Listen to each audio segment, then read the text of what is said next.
ముంబై నటి జత్వానీ కేసులో నిందితుడిగా ఉన్న వైసీపీ నేత కుక్కల విద్యాసాగర్ ను న్యాయమూర్తి రిమాండ్కు పంపారు. డెహ్రాడూన్లోని విద్యాసాగర్ ను అరెస్టు చేసిన పోలీసులు అర్ధరాత్రి నగరానికి రైల్లో తీసుకొచ్చారు.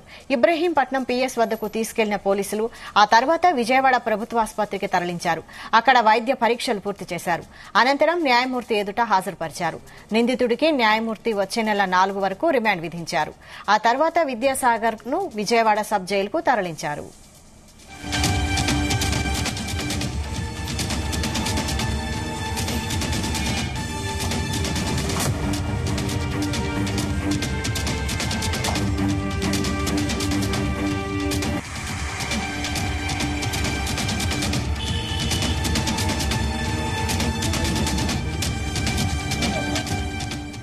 ముంబై నటి జత్వానీ కేసులో నిందితుడిగా ఉన్న వైసీపీ నేత కుక్కల విద్యాసాగర్ ను న్యాయమూర్తి రిమాండ్కు పంపారు.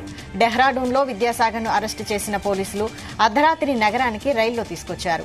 ఇబ్రహీంపట్నం పీఎస్ వద్దకు తీసుకెళ్లిన పోలీసులు ఆ తర్వాత విజయవాడ ప్రభుత్వాసుపత్రికి తరలించారు. అక్కడ వైద్య పరీక్షలు పూర్తి చేశారు. అనంతరం న్యాయమూర్తి ఎదుట హాజరుపరిచారు. నిందితుడికి న్యాయమూర్తి వచ్చే నెల 4 వరకు రిమాండ్ విధించారు. ఆ తర్వాత విద్యాసాగర్ ను విజయవాడ సబ్ జైలుకు తరలించారు.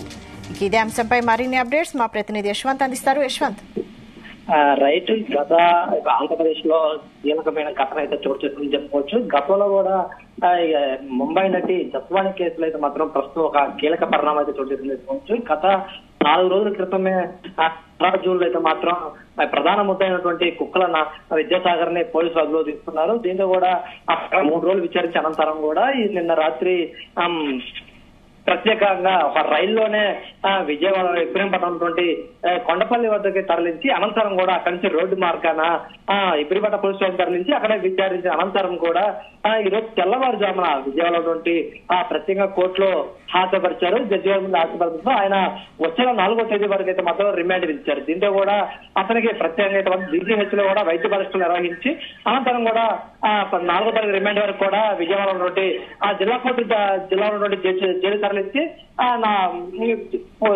జైలు తరలించిన పరిస్థితి చేస్తుంది. దీంతో మనం కీలకంగా చూసినది మాత్రం ఇప్పుడు ఈ కేసులో అయితే మాత్రం ప్రధాన నిందితుడు ఉన్నటువంటి విద్యాసాగర్ తో పాటు అదేవిధంగా ఆరోపణలు రుజువైన తర్వాత కూడా విజయవాడలో ఐపీఎస్ అధికారులు కూడా కొంతమంది ఈ కేసులో కూడా సస్పెండ్ చేసిన పరిస్థితి. దీంతో కూడా ఇప్పటికే ఇటు కాంతి రామారావు కూడా న్యాయమూర్తులతో పాటు అదేవిధంగా కొంతమంది న్యాయశాలతో పాటు కూడా హైకోర్టులో కూడా బెయిల్ పిటిషన్ వేసినప్పటికీ కూడా అది ఈ రోజు కూడా విచారణ జరిగే అవకాశం ఉంది.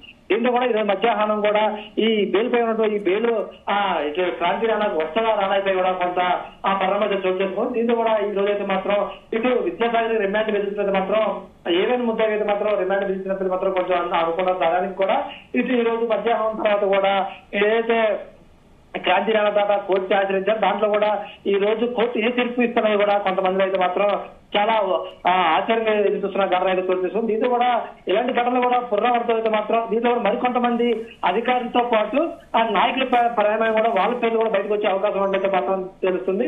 దీంతో కూడా ఇప్పటికే ఈ కేసుల్లో అయితే మాత్రం పెద్ద ఎత్తున అయితే మాత్రం ఆరోపణలు ఎదుర్కొన్న అందరూ కూడా కేసుల్లోనే నిందితులు చేరే అవకాశం ఉన్నట్లయితే మనకి తెలుస్తుంది. Right, thank you Yashwant.